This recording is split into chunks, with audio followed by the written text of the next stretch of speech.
I was never tasked by any law to protect the life of criminals. Why? 15 million plus or 16 million plus voted for me. I was given the biggest margin between me and my next opponent. I got 6 million margin. So why am I talking this way? It's the 15 million people talking to you. For after all during the campaign, all I said was, I have a very limited issue, program of government. Even during the debates, 3 debates all across the country, I said I'll take care of graft and corruption, criminality and drugs. They gave me 15 million. At what margin? 6 million. So that I said, I will put at stake. It's so humbling that I said, I will serve you. People of the Philippines, I'll put at stake. I said, my honor, my life, and the presidency. Sleep on that thought, and you'd maybe understand me better. I was never born to protect evil. I was born in this universe to suppress evil. I was not raised by my parents. I did not go to Roman Catholic schools and Ateneo in San Beda and taught how to protect the evildoers. I grew up and taught by my parents to be on the side of fairness, to protect the good, and to take care of your country. I am now 71 years old. I am on my way to my sunset days. If I go to hell, I will bring all of these criminals with me.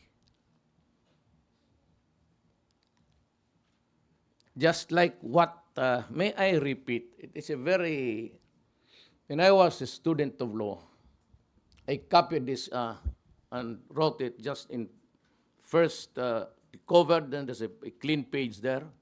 Then you have the title of the book and the author. And I copied it with the revised penal code. I copied it with my handwriting. I lost the book because there was a flood. I used to live but that was the only house that I can afford. I live beside the river. And all of you, you know it because you were there to cover that event. And I admire very much this man. Maybe next to my father, he's really my idol. And he said, if I were to try to read, much less answer all attacks made on me, this sharp presidency might as well be closed for any other business.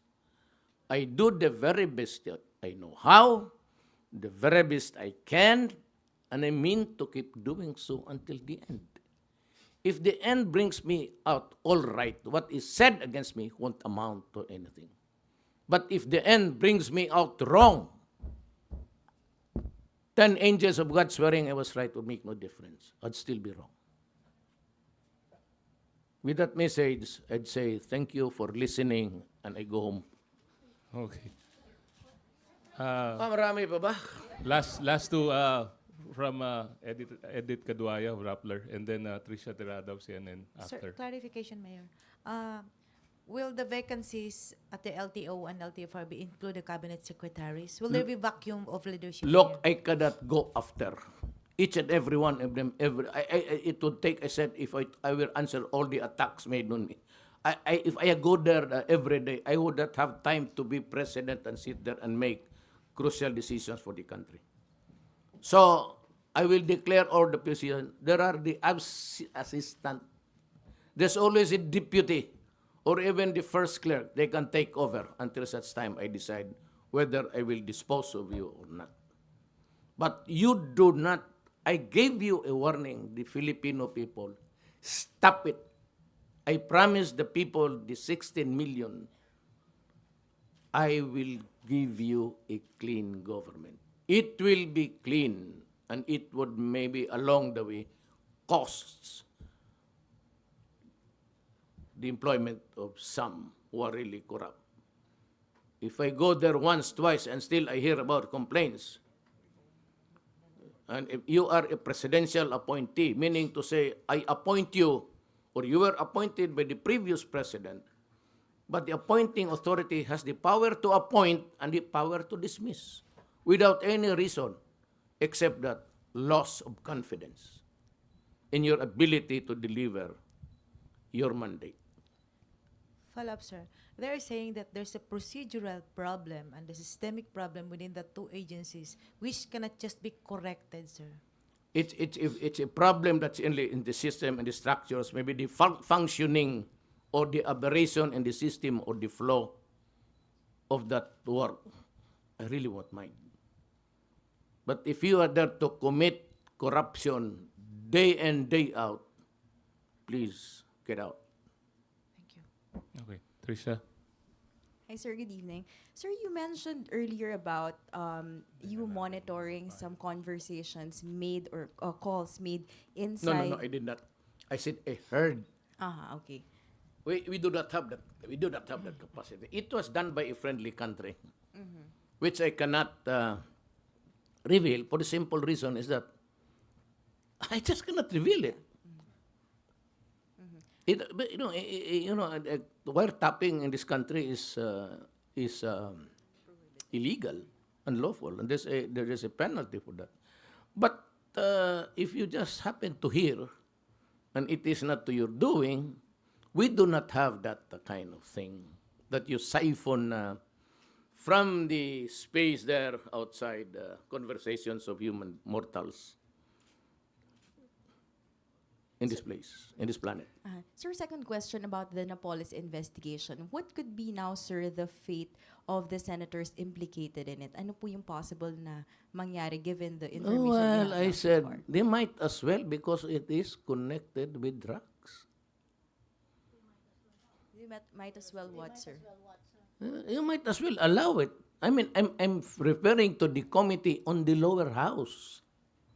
Itong sa Senate drugs. Ito naman, it's open to corruption. Wala, drug problem and corruption in government. So you might as well include it. The word corruption is there. So why limit?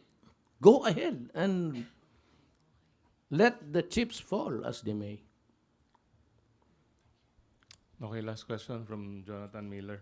Yes, sir. May I help you? Mr. Mayor, Mr. President, at the risk of being shot down, the numbers of people who have been killed on the streets of the Philippines since you came to power 6 weeks ago have risen to around 1,000. Now, I know you have been contemptuous of your critics, but they are accusing you of unleashing a national death squad. Where is this going to end? Because some are Very saying good. that the social fabric of the Philippines is at risk here. Good. That's a very good question. Because at the other past, in the distant past, no police was ever willing to really work and risk his life. You know, it was a practice before. That's why I said I take full responsibility. You know why? Because they are now encouraged and even brave enough to have a shootout. The standard practice in this system of government is that when you accuse him, they would always file a countercharge and say that there's due process or that they were unarmed and anything, any answer that could give a leverage. And ordinarily, and you can check this out in the courts, they have to use that leverage against the poor policeman. Now, remember in this country, no lawyer is provided for the policemen and the other men and the security officers.